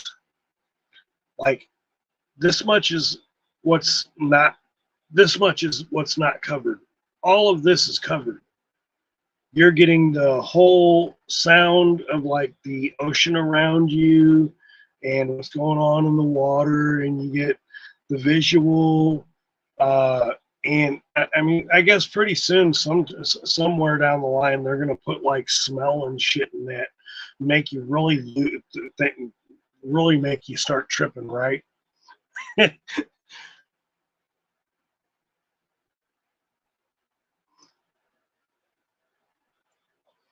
Oh yeah, so like we're still. I do Shark Week all the time, and don't get me wrong. Like I've seen the movie Jaws. I was 12 years old. I was in, I think, Corpus Christi when this had happened. I had seen Jaws a long, long time ago, but I was on a little yellow raft, and there's all these little flying fish jumping around the boat and whatever, little raft, whatever. And I'm paddling, and I thought it was funny, and I wasn't really thinking anything like other than this is just cool to be out here. And I'm not really all that far out. I'm probably about 10 feet away from the shore, maybe 20. Um, and I see just to the right hand side of me a fin. Now, I don't know if it was a shark, I don't know if it was a dolphin, I don't know if it was just a regular fish, whatever. I'm sure it wasn't a regular fish, but I just see this like dorsal fin go up underneath my raft and go forward to the left of me. And then now I didn't actually see it, but when I get back to shore, because I rode back, that kind of startled me. So I rode back to the shore, and again, it didn't take me but maybe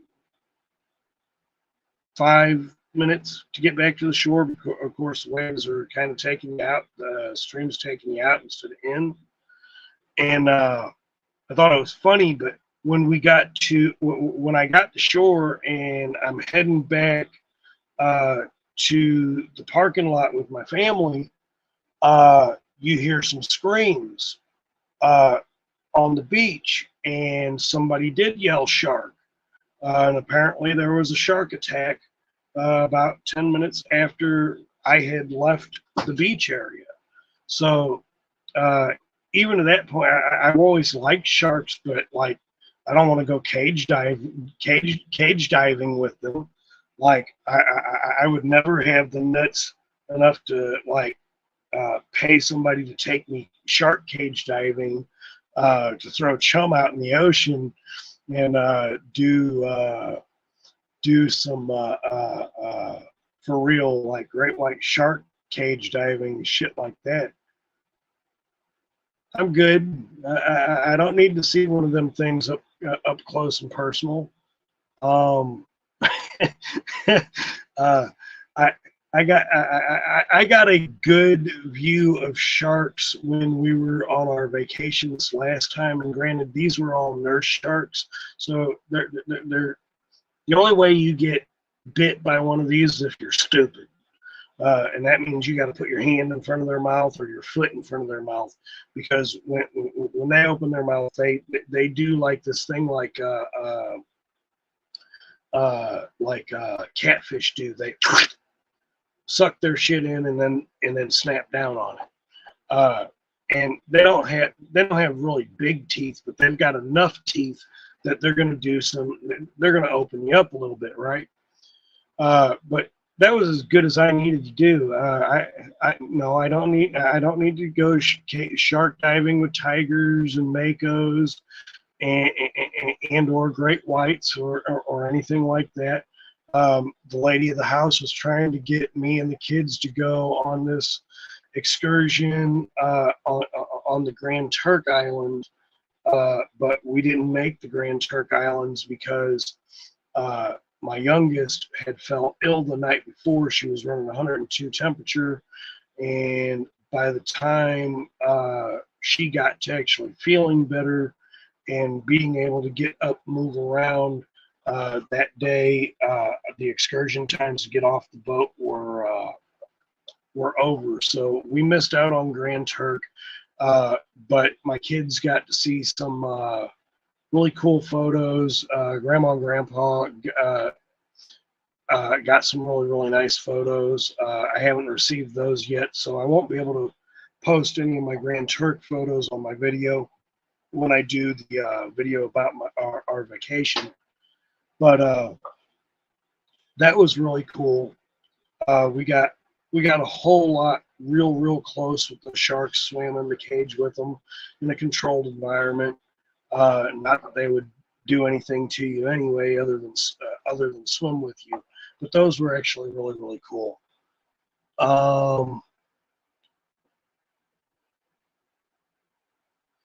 The VR, yeah, the virtual reality stuff. It is really crazy. It's one of those things that, like, quite literally, it is so immersive that it will make you think, like, it'll make you think you're in the midst of that, right? Because, like, I jumped and that shark broke through the cage and I thought I was about to get eaten and took that shit off my head. Like, I almost threw it. Like, nope, I'm good with that shit. Like I was honestly scared. And my girls were like, Dad, we've seen you on the TV screen. I didn't know that they had the TV screens where everybody could watch you and your reaction. But the reaction stopped when I took that shit off my head, and I'm good. It stopped me from getting the Oculus 2 when it first came out, because, man, that VR stuff is absolutely nuts. It'll definitely get you thinking some sort of kind of crazy way. I'd like to see a virtual reality like that where you can get in the ring with wrestlers. That would be more my speed. I don't have to worry about getting eaten by a shark. Let's see. Tigers and makos are the worst. Great whites don't tend to attack unless they are provoked or really hungry. So they say. I'm just going to say this. Bull sharks are very aggressive. Tiger sharks are naturally curious, just like great whites. Makos, they eat everything. Tigers, they eat everything too. Bull sharks, they eat absolutely everything. They're one of the few fish as sharks that can go into fresh water as well as salt water. So I'm also good with that. Supposedly in the Great Lakes now we have bull sharks. I guess that's a possibility. I am so good when it comes to being around sharks. I need some metal over my skin if I'm going to be anywhere near sharks. So I know that at least if I'm going to die, I'm going to drown in their mouth and not get eaten alive. Other than that, yeah, I'm good with that. I'm also good with that VR stuff. But I have gone into just talking about all kinds of stuff, and I've had a whole lot of fun. If y'all like this kind of things to do on YouTube, please do all those do all those YouTube things. Hit like, hit subscribe, ring the notification bell every time I drop a new video or a new live. You're notified. Leave comments. All of it definitely helps the channel. At the end of the day, I'm so happy that I've got a new WWE superstar, WWF superstar, WW Superstars, Mattel, 10 out of 10. Great job. Definitely appreciating everything that you've done. This is great. I will bust this over Roddy Piper's head later in another video. But at the end of the day, I definitely appreciate everybody for being here. Thank you. I will see everybody on the next one, and have a great night.